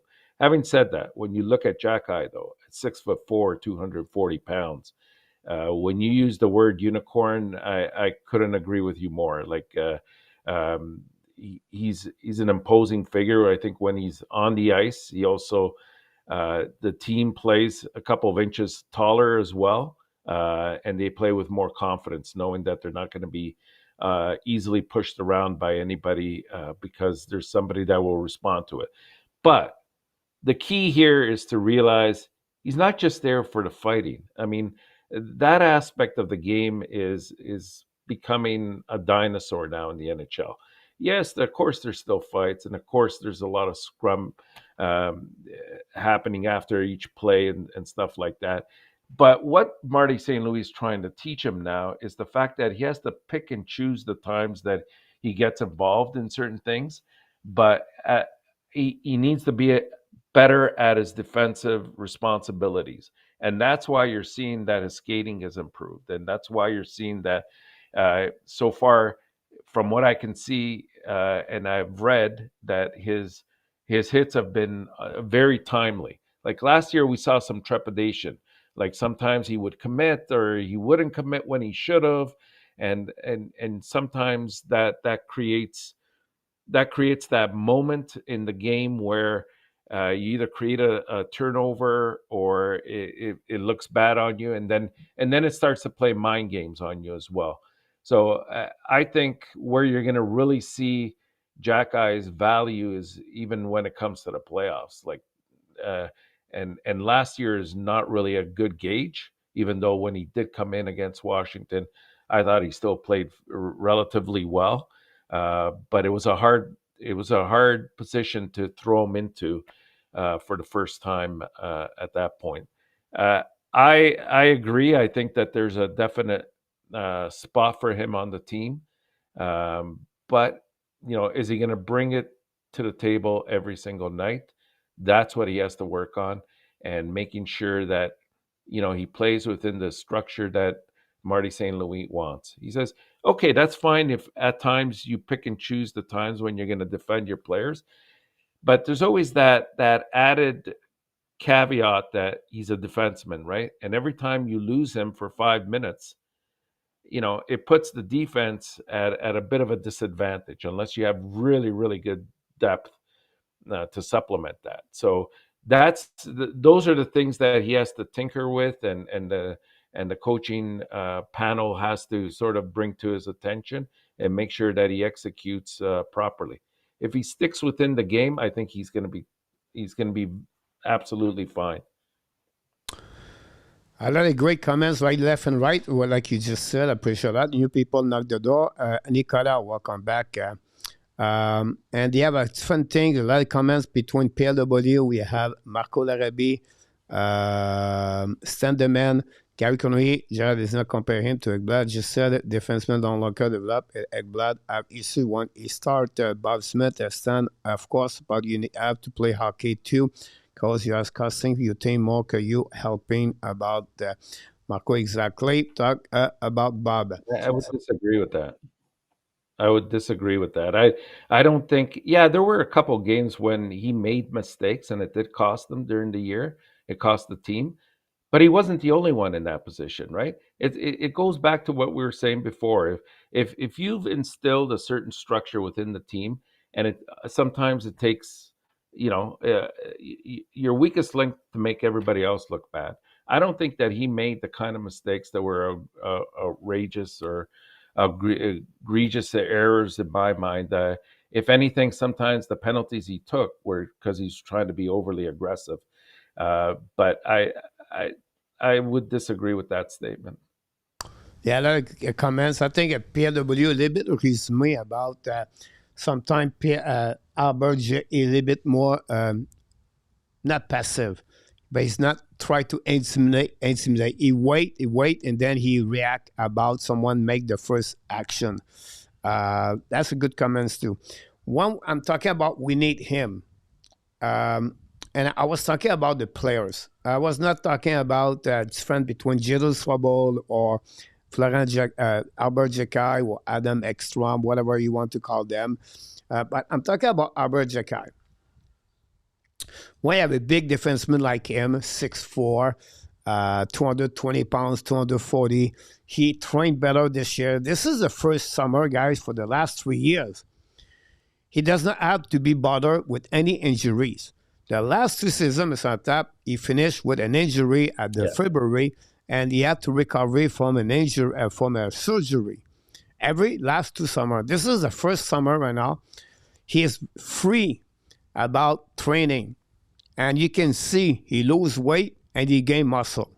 So he's in better shape right now than never been. That said, it's not guaranteed a job. At 6'4", with him, he can make a huge difference in the lineup for the Montreal Canadiens. I don't want him to be a second pairing defenseman. I don't care about that. What I want him to do is play 15 minutes, play a good 15 minutes, and limit or eliminate mistake you did in the first 3 years in NHL. How you can do that?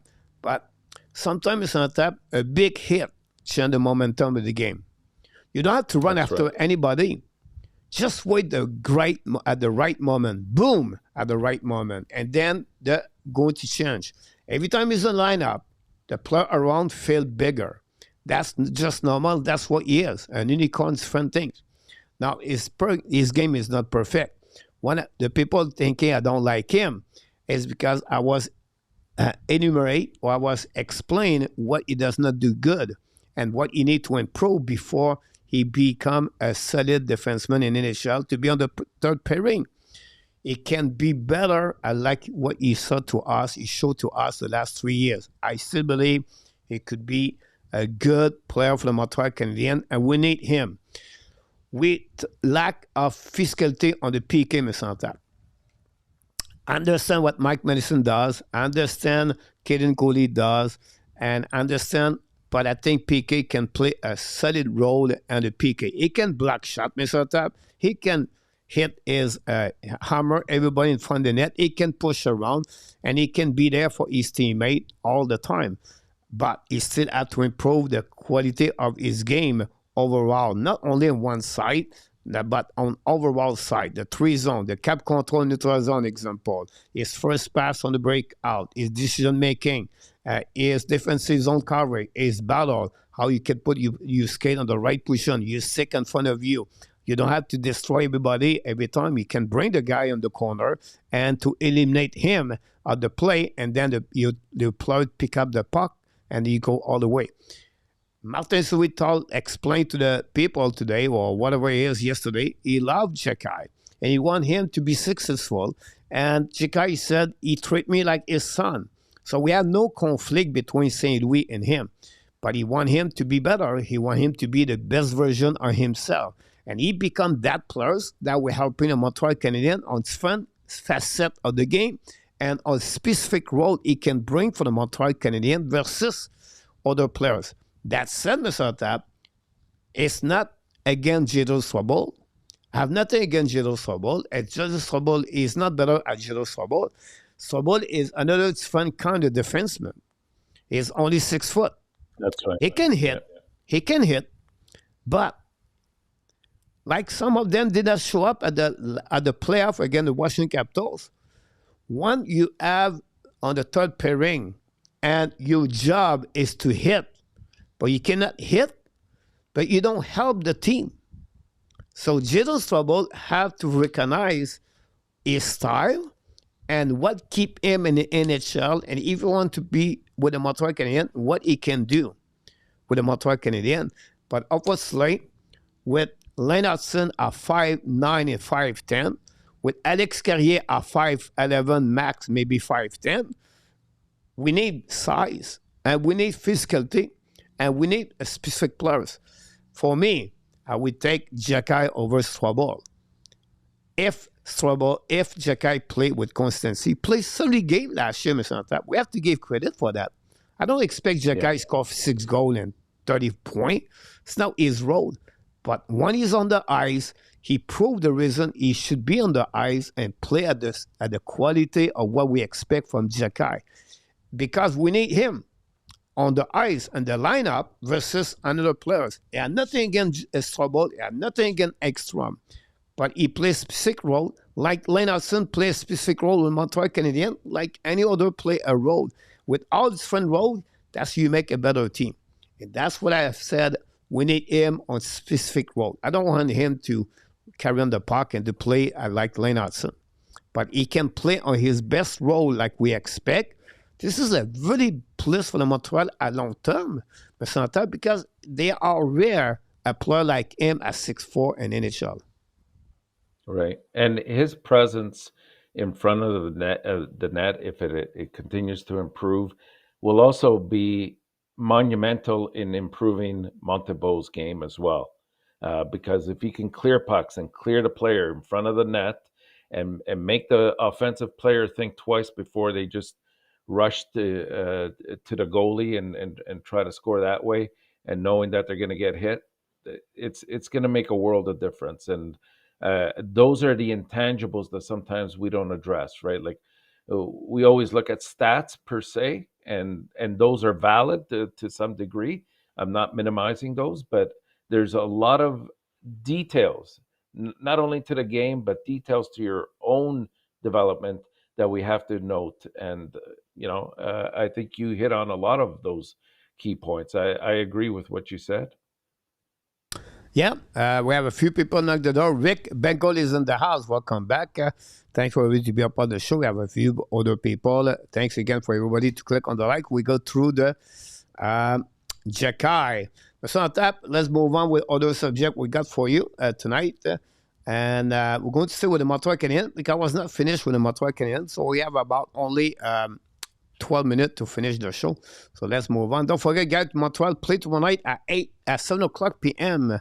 again at Pittsburgh Penguins. We're going to do the carry-on, the play-by-play. Here we go, Mr. Tap. A little bit.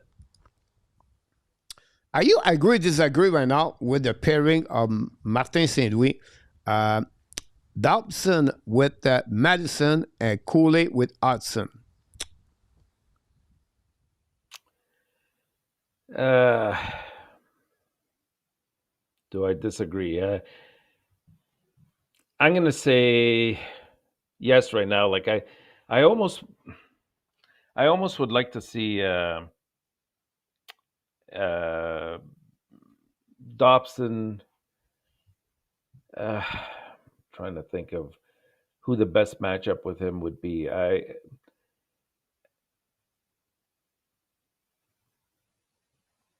I mean, Hudson, yeah, I get what they're going after. I think ultimately, the matchup they really want will be when he comes up next year, or could be later in the year, is Reinbacher with Hudson. I think that's the pairing that they really want to get together. So to put Gooley with him, it's not a bad idea. I think the most important thing is to try to see how they work well together. Obviously, you can't have two puck moving defensemen at the same time. It's not as beneficial. You're better off spreading that among your three pairings so that it's easier to carry the puck out of your own end. But let's see how that works out. I think I don't want to see Matheson there, to be honest. I think that sometimes that could be a bit detrimental on the defensive end. But let's see how they play out over the exhibition games, and then maybe that's something I think we can return to later with a bit more concrete data to support the decision. Yeah. Look, for right now, I'm okay with that because I think they're more complementary and they play already together. Dobson and Madison at the World Championship, and they did well together. Until then, we have to wait after that. If you're going to start this way, during the season, I think you're going to have some change. I think Goalie bring more at Madison versus Upson. That said, the analytic data we don't use for Arber Xhekaj, they said Hudson play better when he play with Madison on the XGF and all the statistic analytic when they play together.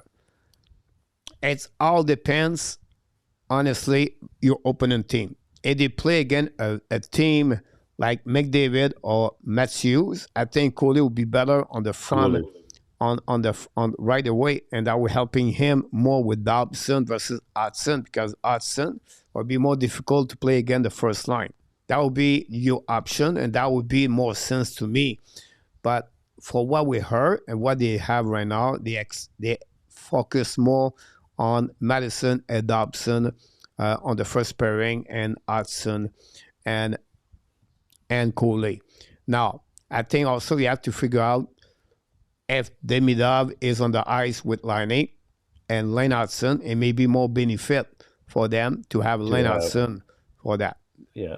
That's other things a little bit more deeper about the selection of the pairing versus the player you're going to put on the same line. Everything it depends. Yeah. But I think this is not guaranteed going to be like this for weeks or months. It's just see at the exhibition game the chemistry. One thing we know at the end, Xhekaj, Strobel, Carrier is going to be on the third pairing. I think those four players are going to be turning at some point.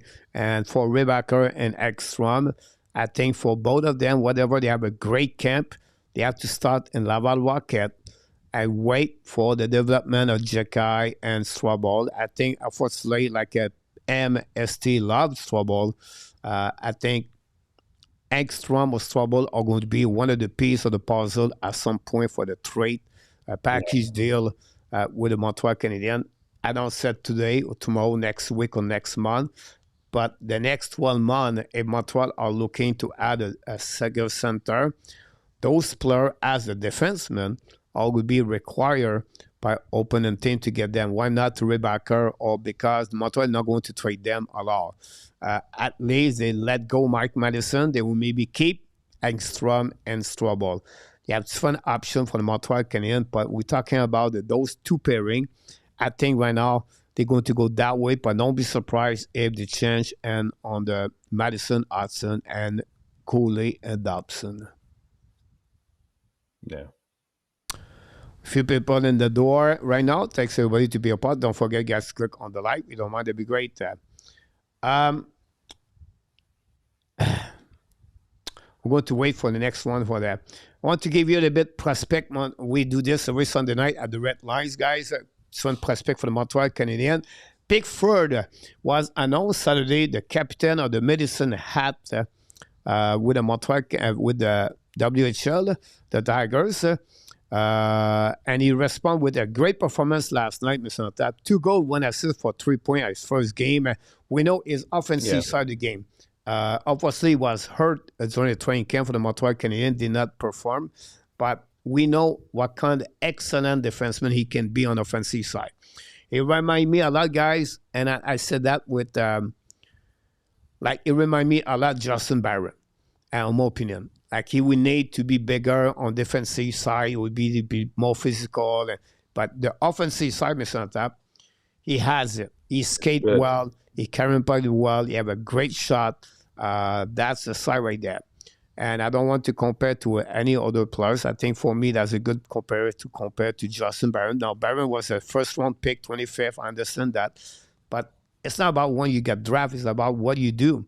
And I think that's the same style of the player they are. But Pickford had a good game yesterday at 3 points. Philip Eriksson, a great start in the SHL, a 7 point and 4 game. Yes. Obviously, the last 2 games is quiet. Did not do any point the last 2 games. Last night also. And then Zarowski is still on the sideline with an injury. We don't expect him to play for another week. We have to see a little bit more. They have other prospects. They play already. Volonkin is not in the KHL. Is on the VHL, have a record of 3-2-1 after 6 games with a goal against average of 2.64, believe, but a save percentage of 9-11. He gave 4 goals yesterday. He lost after 3 great performances for Volonkin. Cannon, he is on the MHL, VHL, but he is hurt right now. Well, he's not listed as an injury, but he's not played the last 3 games. Zubolev, a defenseman that we don't expect too much. He's jumping from the VHL to the KHL right now. So we have to wait what he will look like. And by the way, he fight last game Denis Kuryanov, ex-Montreal Canadien, and the KHL a couple of days ago. Then we have other, many of them going to start next week. And NCA the next 2 weeks, and then you have a couple of players like Andel and McNeil just come back from the camp for the Montreal Canadiens.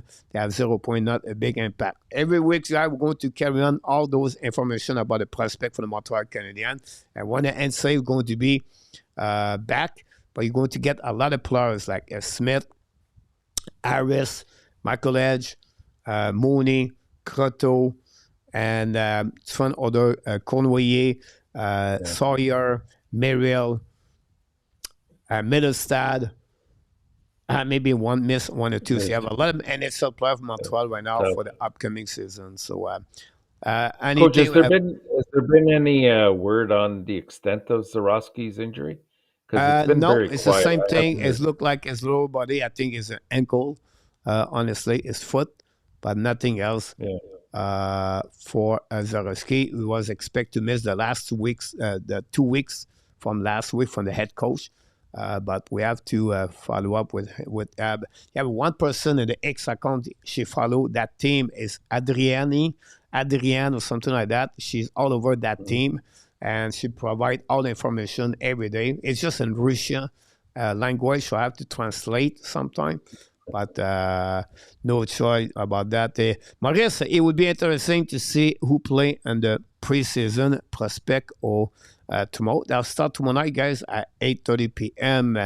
It's good start to fall season. Thanks for the great show tonight, Butch. Not a problem. Let's see, we got a little bit more comments here before first preseason game for the Habs tomorrow. Finally, hockey will officially be back. Garrett, what is Engstrom ceiling? Interesting, and hearing the coach and Enortap and Marco opinion on this. That will be the last question of the night, Mr. Okay. Enortap. Well, Engstrom, I think, yeah, I mean, I like his game. Just like anything else right now, it's a good problem to have. Is where does he fit in? We have an overabundance of left-handed defensemen on the team already. So the better question is, whose job does he take away? That's the only problem, right? So while I would love to see him on the team because I think his skating is very good. I was impressed with the prospects. He looked good to me. He finishes his checks very, very well. He makes good first passes, well advised passes, like nothing up the middle or anything of that nature. They're right tape to tape 90% of the time. I like his game, right? He just hasn't. Two things. One, again, where does he fit into the overall picture of Montreal? And number two, can he bring his game up to the next level that would establish a position for him on the team? That's the tough part. Yeah. Good point about that. Could respond. A couple of people leave the building. Thanks so much. Don't forget, guys, to click on the like. We're missing 1 or 2. You could get 60 likes. That'd be great if we can get that. For that, for Engstrom, guy, we give you a little bit an example. I talked about this last week. We don't know yet his ceiling. He's a 6'2", great skater. Work ethic is great. Not enough physical, but he's not afraid to pushing hard all the time. He's get more confidence today he was like 1 year ago. I've seen him develop in Santa for 3 years. To give you a better answer, he remind me Brett Kulak, but a better skater and a better on the offensive side. Like when I say offensive side, sometimes I talk about the joint rush on the transition and don't hesitate to go deep in the zone. And because he's fast, he can come back. So that helping him. I still believe he could be a fourth string in NHL, but this is like the top at the top, right? It's a little bit said Cody is going to be like Slavin one day. We don't know yet, right? But definitely for me is a third pairing NHL, and it could be a solid second pairing in NHL. That would be, I still believe he's going to push out Strobel, Mr. Tap, very soon out of the lineup for the Montreal Canadiens. I think he could start with Montreal, but because he's only 22 and he's only play maybe third pairing, they will send him down in Laval for, again, to have more minutes, to get more confidence and to get more minute overall on special team. And will he be matched up with Reinbacher, you think? But Reinbacher is right and Engstrom is left. It's two different players. But in my opinion, Engstrom fit more at the North America style. I mean, like, it's more physical, it's more like a battle, it's more aggressive at Reinbacher. But I think Reinbacher is better on the hockey sense. Like, Reinbacher is smart.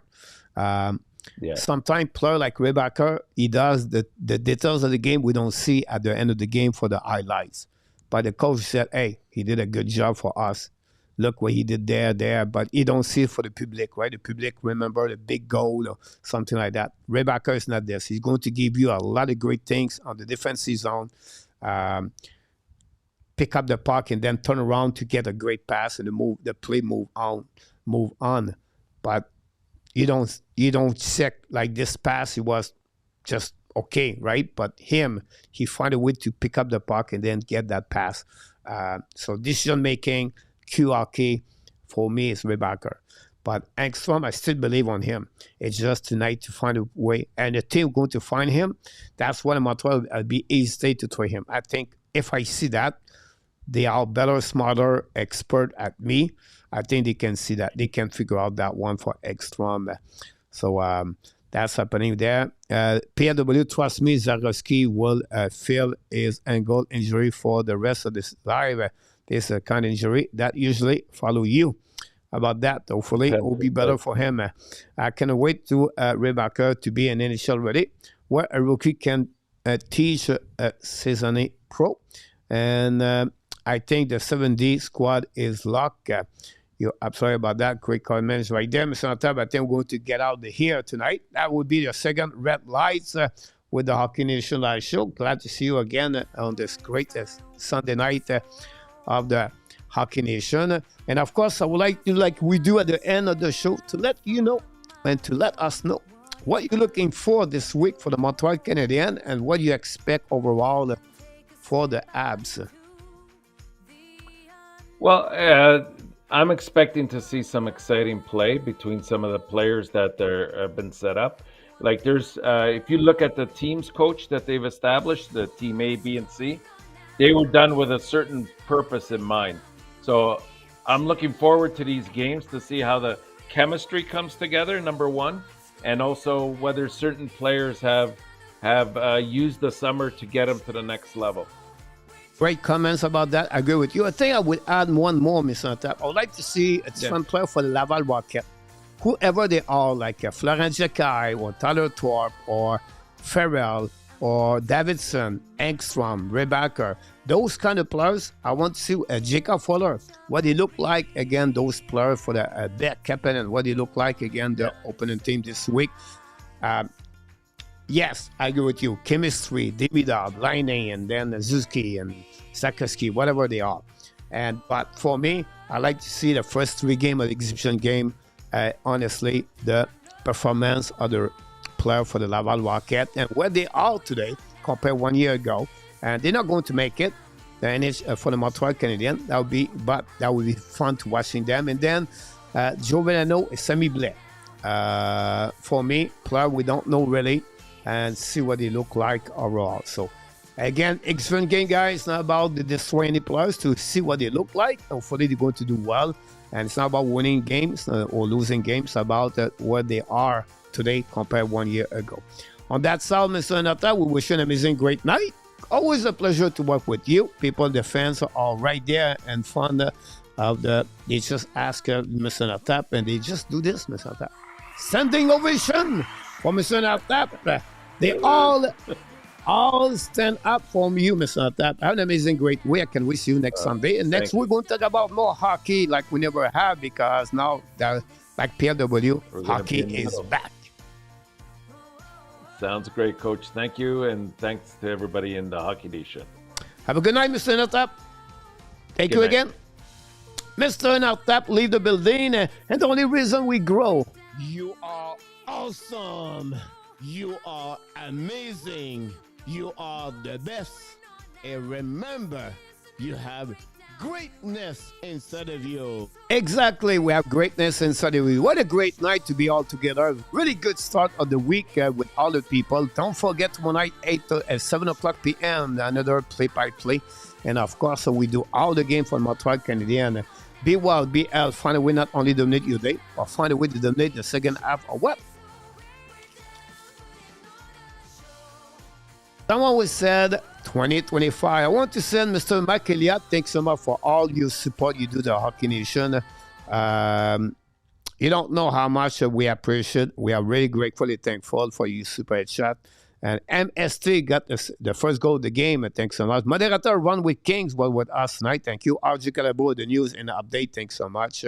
And for all of you to be a part of the show, we really appreciate your contribution. Not only click on the likes, but also your comments in the chat and how respectful you are between all of you. Disagree or agree, we keep this conversation properly the right way. And that's the most important thing for me. By the way, guys, if you want to read a book, read a book called Never Eat Alone. It's a book where you're going to understand what life is all about.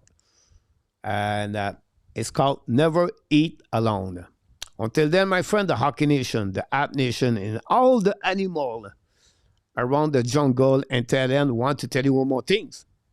We love you, friends.